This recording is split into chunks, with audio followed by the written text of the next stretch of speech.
Dan itulah yang menjadi salah satu penyebab kenapa ujian itu terus diberikan. Ya, ujian itu terus terkena kepada kita ya karena kita lupa kalau kita dalam nikmat. La in syakartum la azidannakum wa la in kafartum inna adzabi lasyadid.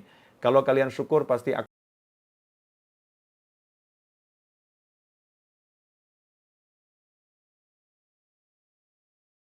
Bismillahirrahmanirrahim. Assalamualaikum warahmatullahi wabarakatuh. Innal hamdalillah na'maduhu wa nasta'inuhu wa nastaghfiruhu wa na'udzu billah min shururi anfusina wa min sayyiati a'malina man yahdihillahu fala mudilla lahu wa man yudlil fala hadiyalah. Asyhadu an la ilaha illallah wahdahu la syarikalah wa asyhadu anna Muhammadan abduhu wa rasuluh wa ala alihi wa ashabi ajma'in wa ba'du.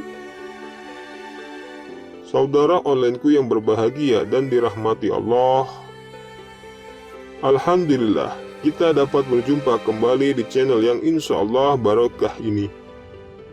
Insya Allah kita semua senantiasa diberikan kesehatan, keberkahan umur panjang, serta senantiasa mendapatkan taufik dan hidayah dari Allah Subhanahu wa Ta'ala. Pada perjumpaan kali ini, marilah kita mengaji dan menuntut ilmu bersama Habib Nopel bin Muhammad Al-Idrus dengan tema yang berjudul Mengapa Hidup Penuh Ujian. Assalamualaikum. Waalaikumsalam warahmatullahi wabarakatuh. Ini pertanyaan yang menarik ya. Kenapa keluarga saya selalu diuji, Bib? Selalu diuji. Ya, mungkin ini akan saya perbaiki dulu kalimatnya ya. Bukan selalu diuji, tapi mengalami beberapa kali ujian. Mungkin ujiannya terasa sering. Cuman saya pengen mengajarkan kepada penanya dan kepada siapapun, termasuk diri saya pribadi khususnya, ya. Jadi kita jangan mengatakan kenapa saya sering diuji, kenapa saya sering. Tapi coba kita melihat yang lain. Ya, Allah kok terlampau sering memberi saya nikmat. Kadang-kadang kita ini lupa kalau kita ini tidak pernah diputus nikmat sama Allah Ta'ala. Nah, nikmat pandangan, nikmat pendengaran, nikmat bisa bicara, nikmat Islam, nikmat iman, nikmat sehat. Itu nikmat yang luar biasa. Nah, sayangnya 1-2 ujian seringkali membuat kita lupa ya akan banyak nikmat dari Allah Subhanahu wa Ta'ala. Dan itulah yang menjadi salah satu penyebab kenapa ujian itu terus diberikan. Ya, ujian itu terus terkena kepada kita ya karena kita lupa kalau kita dalam nikmat. La in syakartum la azidannakum wa la in kafartum inna adzabi lasyadid. Kalau kalian syukur pasti aku tambah nikmatku pada kalian. Kalau kalian kufur, ingat siksaku amat pedih. Ikhwani rahimakumullah. Jadi itu yang pertama kali, mari kita belajar melihat betapa banyak nikmat Allah Subhanahu wa Ta'ala yang ada pada diri kita. Kemudian yang kedua, hidup di dunia ini memang begitu ya, mengalami ujian siapapun itu. Siapapun, bahkan yang ujian terberat itu para nabi, para rasul, dan pewaris-pewaris nabi dan rasul. Ujiannya semakin berat. Ya, yang namanya orang sekolah itu kalau semakin tinggi sekolahnya, ya ujiannya semakin berat. Nggak sama ujian anak TK dengan anak SMA. Anak TK mungkin ujiannya 1 tambah 1 sama dengan berapa. Kalau anak SMA sudah rumus Pitagoras ya dan lain sebagainya. Nah, semakin sulit dalam ujian matematiknya. Dalam kehidupan juga begitu, semakin tinggi derajat kita di sisi Allah Ta'ala, maka semakin besar ujiannya dari Allah Subhanahu wa Ta'ala. Tapi ujian yang besar itu buat orang-orang beriman jadi ringan. Karena orang beriman tidak pernah berjalan sendiri.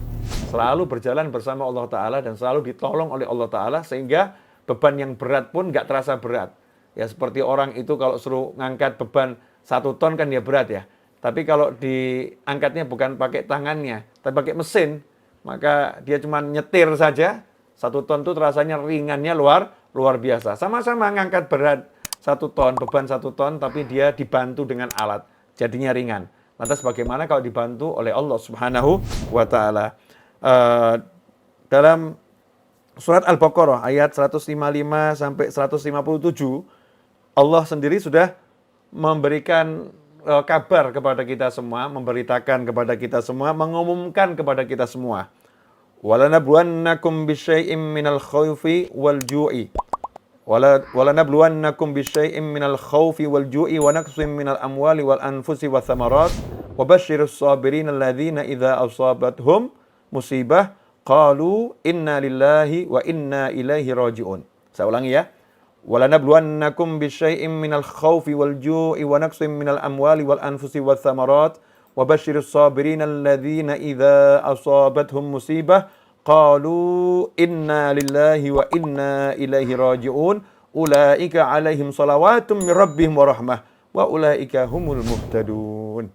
Kata Allah Ta'ala, dan sungguh kami pasti akan menguji kalian dengan sedikit rasa takut. Sedikit rasa takut.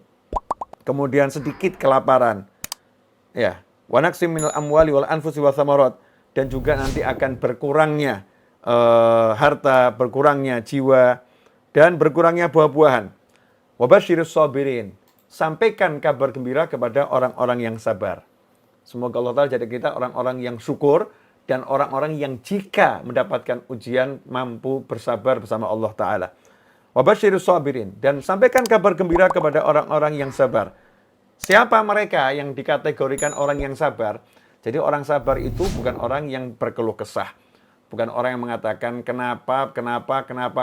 Tapi orang yang sabar adalah alladzina, yaitu orang-orang yang idza asabathum musibah, jika mendapatkan musibah, ujian dari Allah Ta'ala, qalu, mereka berkata, inna lillah, sesungguhnya, ya, kami ini adalah miliknya Allah. Kami ini miliknya Allah, harta kami miliknya Allah, jiwa kami miliknya Allah. Ya, semua miliknya Allah. Inna lillah, kami miliknya Allah. Dan sungguhnya hanya kepadanya lah kami akan kembali. Jadi ya, memang sadar dirinya milik Allah. Dia katakan pada dirinya, saya milik Allah. Dan saya akan kembali pada Allah Subhanahu wa Ta'ala. Inna lillahi wa inna ilaihi raji'un. Siapa yang mengembalikan setiap kali ada musibah, dia sadari memang itu bukan miliknya. Ketika hartanya terenggut, ya, jiwanya terenggut, hartanya terambil, atau tersita, atau hilang, dia sadar itu bukan miliknya. Itu miliknya Allah Ta'ala. Ya, nggak ada yang berkurang sebetulnya dalam dirinya. Nggak ada yang berkurang. Nggak ada yang habis sebetulnya. Karena itu miliknya Allah, bukan miliknya. Innalillah, sehingga dia ridha, dia ikhlas atas ujian tersebut. Dia katakan, kami memang miliknya Allah. Wa inna ilaihi raji'un. Dan hanya kepadanya lah kami kembali. Maka orang-orang yang seperti itu apa? Janjinya Allah Ta'ala. Ulaika alaihim. Kata Allah Ta'ala, mereka itulah orang-orang yang memperoleh ampunan dan rahmat dari Allah Ta'ala. Dan itulah mereka orang-orang yang mendapatkan petunjuk. Ikhwani rahimakumullah. Jadi sejatinya orang-orang yang dapat ujian, musibah, itu orang yang dicintai Allah Ta'ala. Ya, orang yang dicintai Allah Ta'ala. Karena dengan ujian itu dia mendapatkan rahmat dan ampunannya Allah Subhanahu wa Ta'ala. Dalam hadis yang diriwayatkan Imam Bukhari dan Muslim dari Sayyidina Abi Sa'id Al-Khudri radhiyallahu anhu dan Abi Hurairah radhiyallahu anhu, dari Rasulullah SAW, beliau bersabda, Rasul bersabda, ma yusibul mu'mina min nasabin wala wasabin wala hammin wala hazanin wala adhan wala ghammin hatta syaukah yushakuha illa kafrallahu biha min khotoyah. Rawal Bukhari wa Muslim. Ya, tidak ada satupun musibah yang terjadi pada diri Muslim, ya.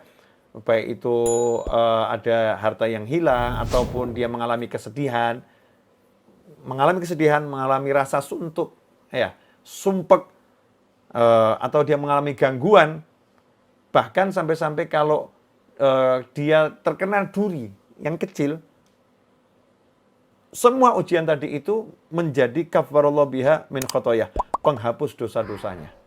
Ya, penghapus dosa-dosanya. Nah, sehingga nikmat sebetulnya, bahwa kita ini sadar banyak dosa kok. Kita banyak dosa dan kita ini kurang sempat minta ampun, lupa istighfar. Kemudian Allah yang berkehendak agar dosa kita habis, agar kita kembali kepadanya dalam keadaan suci dari dosa, pangkat yang tinggi. Nah, kita ini sama Allah Ta'ala kemudian diberi ampunan dengan cara dikasih masalah, dikasih rasa sedih, ya, dikasih kekurangan harta, ya, dikasih kehilangan pangkat, kehilangan kedudukan.